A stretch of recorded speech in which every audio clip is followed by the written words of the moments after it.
कौन आपण मैंने खाई कि आलू पोटल पकोड़ा जदि न खाई कि न करी ताहले ये वीडियो माध्यम आपण ये रेसिपी को क्लियर रे जानी परिबे और घरे करिकी भी खाई परिबे। आपण माने आग नहीं जिबे आलू पोटल को सरू सरू करी काटिकी पियाज गोटे कि दीटा नहीं जिबे धोईकी ताकू भल भाव में रखिदेबे। दी पाखुड़ा भुर्सुंगा पत्र गोटे बुदा रसुण आउ दीटा कंचा लंका आपण काटिकी नहीं जिबे नहीं ताकू पकई देबे। तापरे एठी हमर सब रेडी हो गला कटाकटी जिनस। एठी वर्तमान आमे कॉर्नफ्लोर ऐड करिबा। कॉर्नफ्लोर आमे 4 चम्मच नबा। 4 चम्मच देई सेला परे मोठी वर्तमान 4 चम्मच दे देली। तापरे बेसन मु ऐड करूची। बेसन टाको मु पकेइली। बेसन पकई सेला परे बेसन बहुत मात्रा रे नेबेनी आपण को क्वांटिटी अनुसार आपण बेसन पकेइबे। बेसन बहुत हल्का पकेइबे पकोड़ी हिसाब रे पकेइबेनी।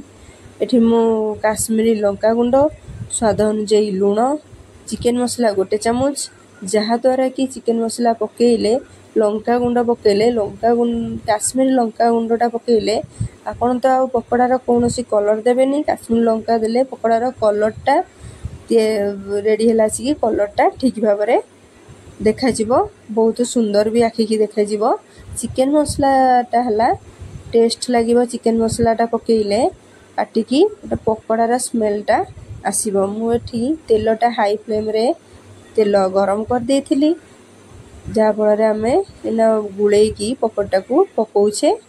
मु चारियाडी की कवर करिकी पकेई देली। टिके समय गला परे मु उल्टेई देइची ताकू देखंतु उल्टेई साला परे आमे आकू पूरा लाल कलर रे आमे ताकू काढिबा।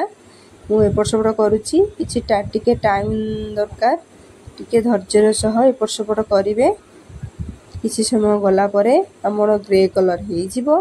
आमे एठी काढी देबा आलू पोटल पकोड़ा काढी देबा। देखंतु केते सुंदर देखा जाउची। आपण निहाती भाबरे घरे ट्राई करी खाइबे आर मजा नेबे।